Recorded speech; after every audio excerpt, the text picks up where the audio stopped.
여러분 만나서 반갑습니다. 오늘은 완벽주의 치료라고 하는 주제를 가지고 우리 과목을 함께 시작해 보도록 하겠습니다. 먼저 우리가 사례 이야기를 함께 하도록 해 보겠습니다. 먼저 민수 이야기를 해 보겠는데요. 민수는 이제 어떻게 하면 부모님을 좀 더 기쁘게 해드릴까 늘 그것 때문에 참 고민을 많이 합니다.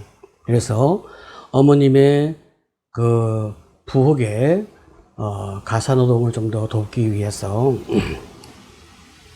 애를 많이 쓰는데 이 민수가 이제 어머님께서 식탁을 차릴 때에 나름대로 수저를 놓고 또 나름대로 이제 물컵을 갖다 놓고 이렇게 하면 이 어머니는 늘 지적을 하는 거죠. 수저를 잘못 넣었구나. 내가 아직도 수저를 넣는 법을 모르는구나. 물컵은 그렇게 놓는 게 아니야. 내가 언제까지 물컵을 제대로 놓겠냐. 내가 언제까지 너를 참아주어야 되겠냐. 넌 뭐 그렇게 제대로 하는 게 없냐. 이렇게 늘 책망하고 늘 그 아이가 부족하다. 참 이렇게 이야기를 하는 거죠. 이 민수가 엄마와 관계를 맺어가는 과정 속에서 너무나 많이 참 좌절되어지는 고통을 겪게 되어집니다. 또 이 민수가 아빠를 좀 더 기쁘게 하기 위해서 노력을 많이 하는데 아빠는 민수가 좀 더 공부를 잘 하기를 바랍니다. 민수는 나름대로 노력을 하지만 그러나 아빠의 기대에 차지 않는 거죠. 어느 날 말이죠. 이제 민수 아빠의 그 친구 초청 모임에 온 가족이 함께 가게 되었습니다. 민수 아빠는 굉장히 유능한 교수였기 때문에 함께 초청받아 가서 많은 교수님들과 가족이 함께 이제 있는 자리에서 마침 어떤 친구 교수님과 자기 아빠가 대화를 하는 그 자리 옆에 민수가 잠깐 서 있었습니다.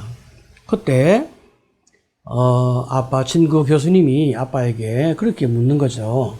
이 애가 누구냐?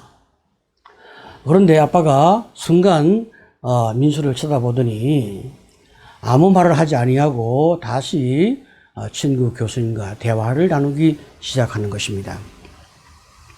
얼마나 민수가 마음 깊은 곳에서 좌절을 또 경험했는지요.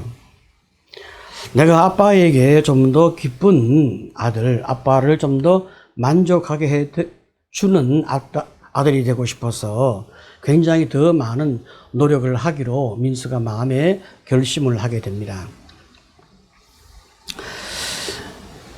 민수가 학교 성적표를 이제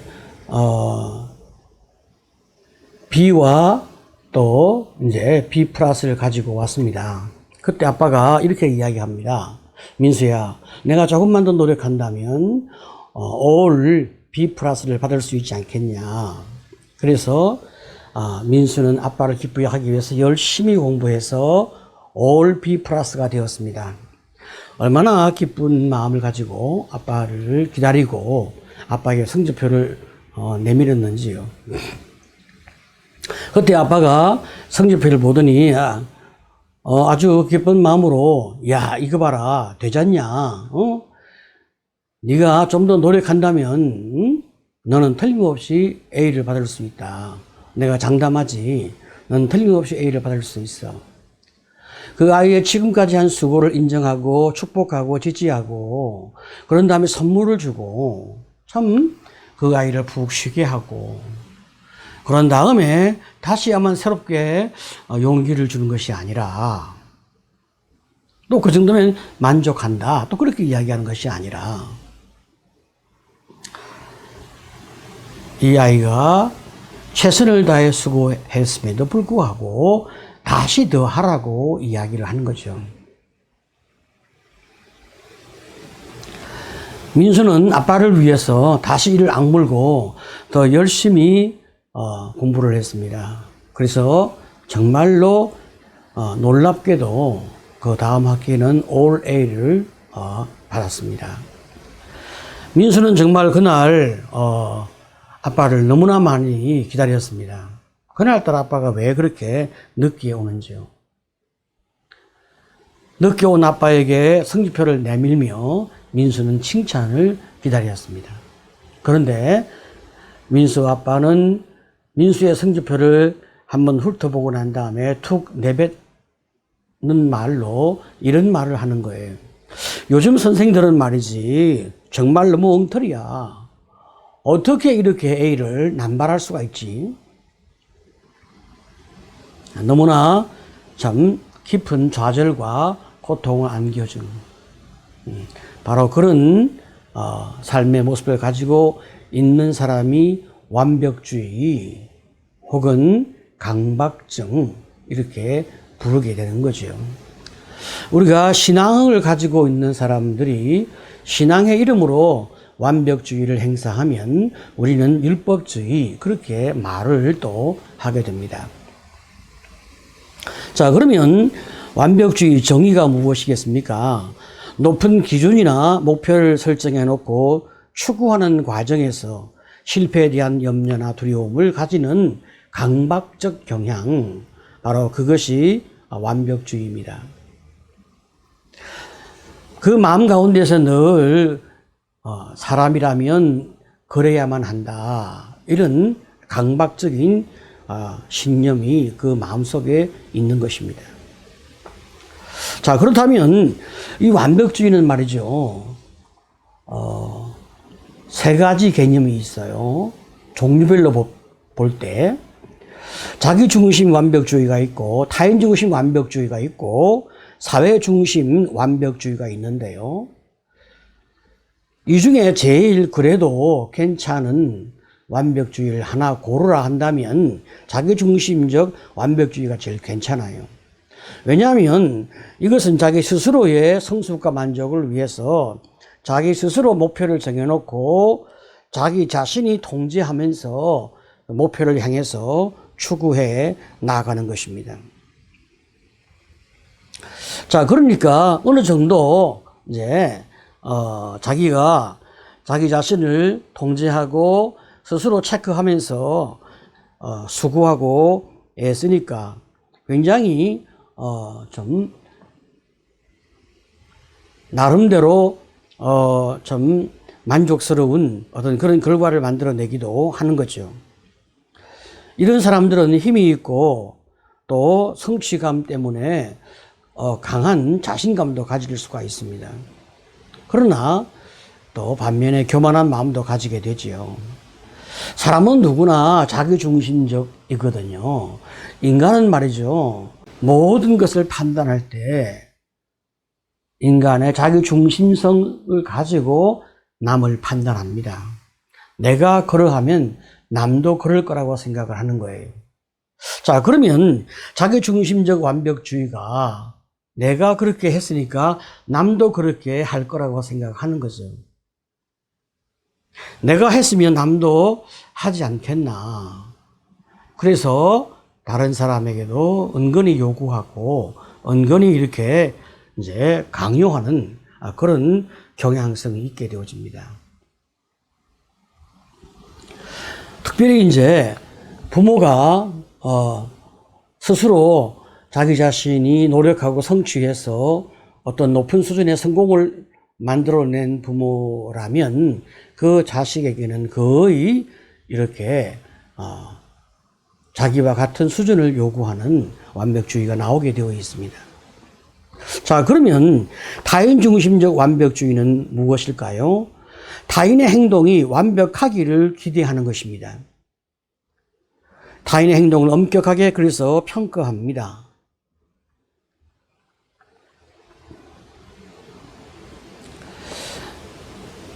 우리가 생각하기에 어느 정도 사회적으로 이제 좀 괜찮은 사람, 다시 말하면 우리가 존경하는 할 수 있고 우리가 좀 더 지도층이라고 할 수 있는 그런 사람들 혹은 그 길을 가는 사람들, 이런 사람들에게는 당신은 이 정도의 삶을 살아야 한다.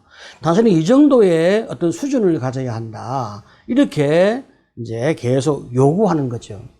바로 이것이 타인 중심적 완벽주의입니다. 너 왜 그렇게 살지 못했냐? 넌 그 정도 어떤 수준을 가져야지. 이렇게 요구하는 거예요. 바로 이것이 타인 중심적 완벽주의입니다. 만약에 그 사람들이 그런 수준이 되지 못한다고 하면 굉장히 비난하고 또 적개심과 냉소주의와 다른 사람을 향하여 신뢰감을 가지지 못하는 이런 현상을 보게 되어지는 것입니다. 자, 우리가 훌륭하신 목사님, 자, 훌륭하신 교수님, 아주 존경스러운 어떤 그런 정치인, 이렇게 생각하면 굉장히 어떤 도덕적인 어떤 청렴성 내지 학문적인 혹은 어떤 정치인이라고 할 때는 굉장한 어떤 리더십, 이런 것들을 우리 마음 가운데서 우리가 기대하는 거죠. 나는 그렇지 않을지라도 당신은 그 정도 수준이 있어야, 그래야 당신을 내가 믿고 따르지 않겠느냐. 이런 측면에서 굉장히 높은 수준의 그런 완벽주의를 요구하는 거죠. 교인들에게 이제 목사에게 요구하는 그런 요구가 있어요. 나는 그렇게 살지 못해도 목사님은 그렇게 살아야 하지 않겠습니까? 이런 높은 수준의 기대가 있는 거죠. 그런 기대에 대하여 참 많은 목사님들이 그 기대에 부응한다면 얼마나 참 좋겠습니까? 그런데 때때로 이제 목사님의 자제들, 그 자녀들에게도 같은 수준의 기대를 요구하기도 하는 거예요. 너는 목사의 자녀들이니까 목사 정도의 그런 어떤 경건함 혹은 도덕성 혹은 신앙의 수준, 이런 것이 있어야 하지 않겠느냐, 이렇게 요구한다면 바로 그것이 타인 중심적 완벽주의가 되는 거죠. 자, 그러면 사회 중심적 완벽주의는 무엇이냐? 타인이 자기에게 부과한 어떤 기대를 이제 달성하려고 애쓰는 거예요.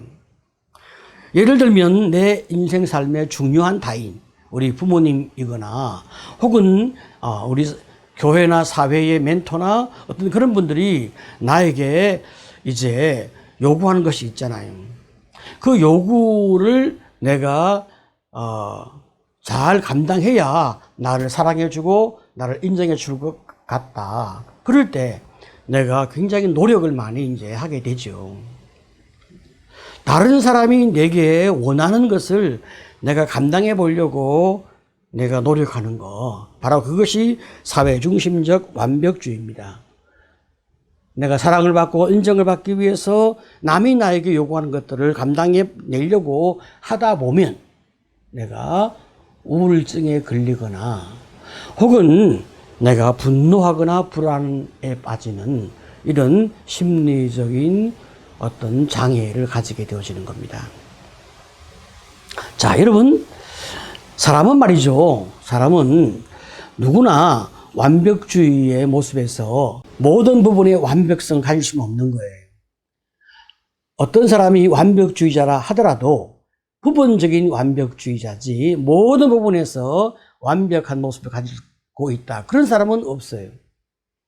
차는 깨끗한데 집에서는 굉장히 게으름뱅이다, 뭐 이런 거 있잖아요. 또 집은 굉장히 깨끗한데 차는 굉장히 더러워. 직장에서는 완벽한데 집에서는 아무 일도 안 해. 뭐 이런 자기 나름의 어떤 완벽을 추구하는 영역이 있고, 그렇지 않은 또 측면에서는 굉장히 또 엉망인 그런 모습들이 있는 거죠. 자, 그렇다면 완벽주의의 정상이 무엇인가? 첫째, 무엇인가를 아주 잘해야 한다는 생각으로 늘 스스로 피곤하게 만들어 가는 것입니다.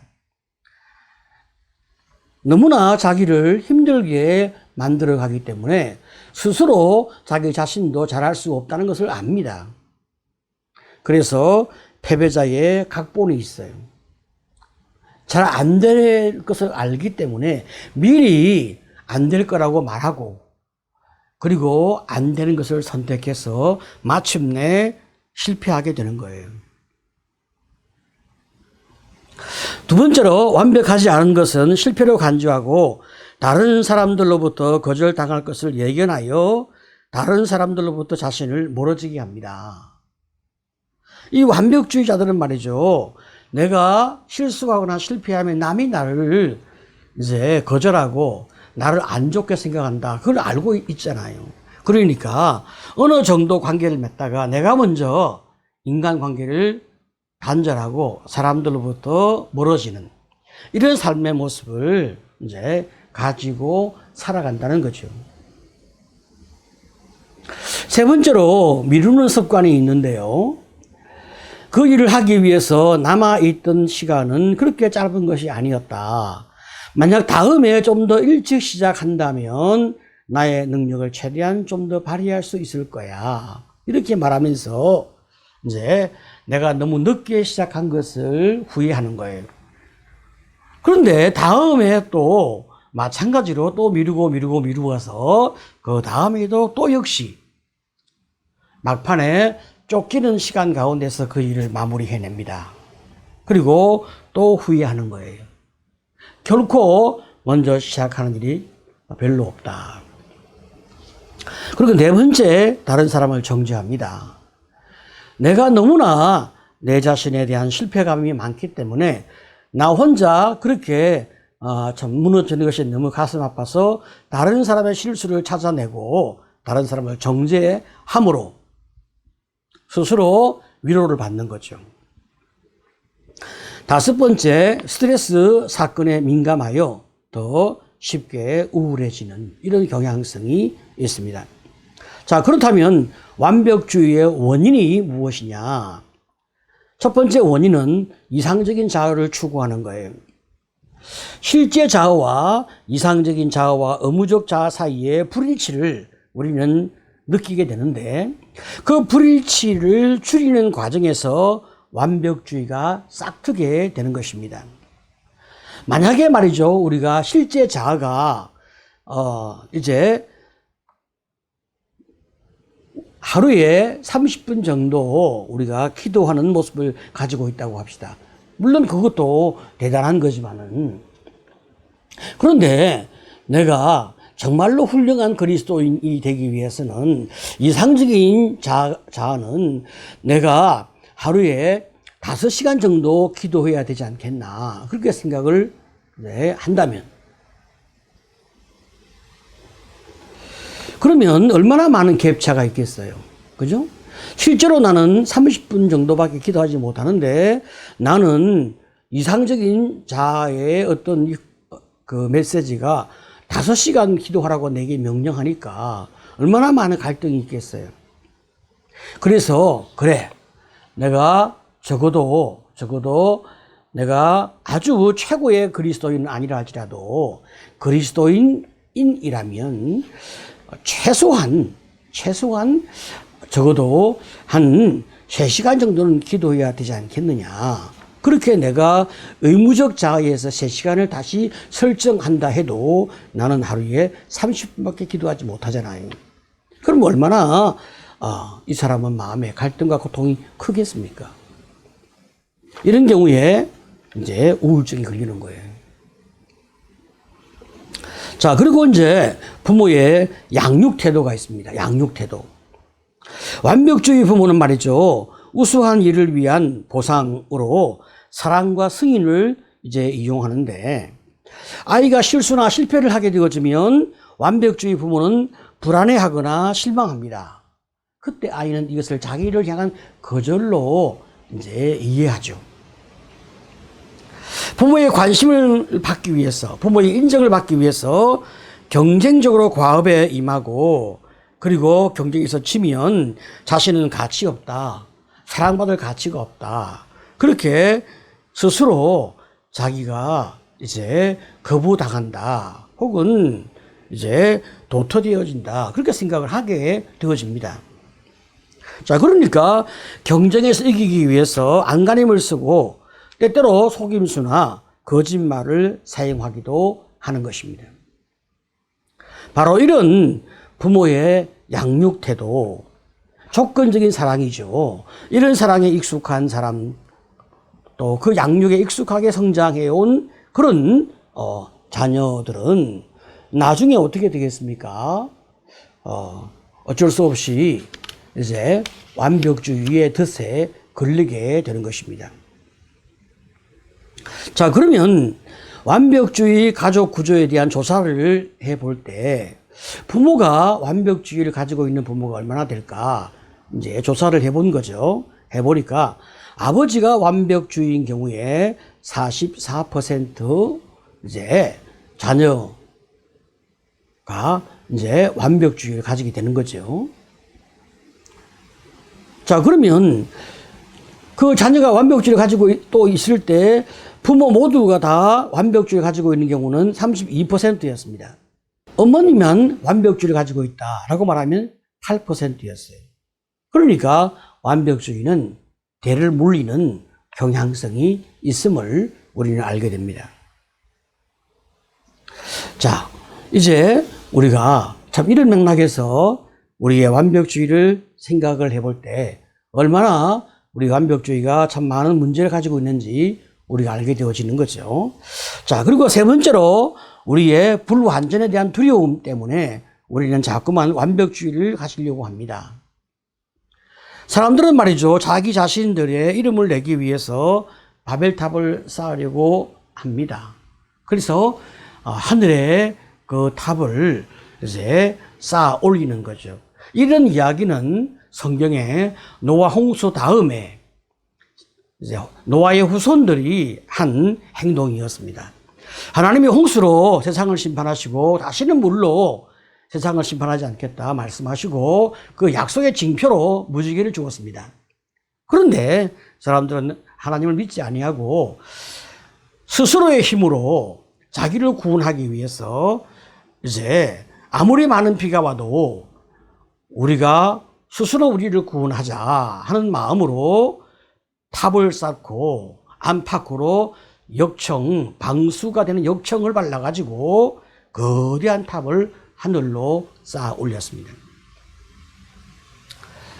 바로 이것이 내가 스스로 나를 구원하고 내가 스스로 완벽해지려고 하는 그런 욕망의 존재로서 인간이 참 살아가는 삶의 모습을 가지고 있다는 것을 보여주고 있는 것입니다.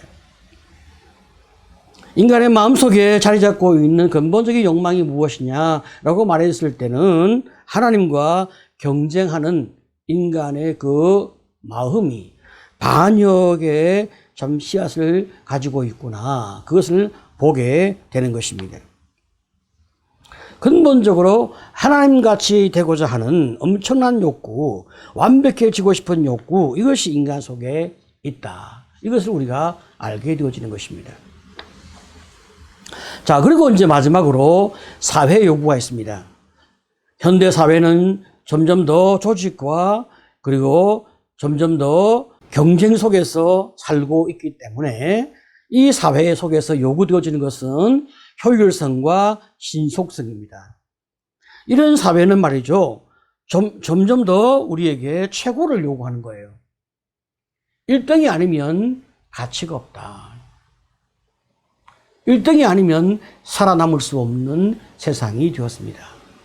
자, 이런 세상에 하나님 우리에게 뭐라고 말씀합니까? 1등이 되라고 말씀하는 것이 아니라 너 자신이 되라고 이야기한단 말이죠.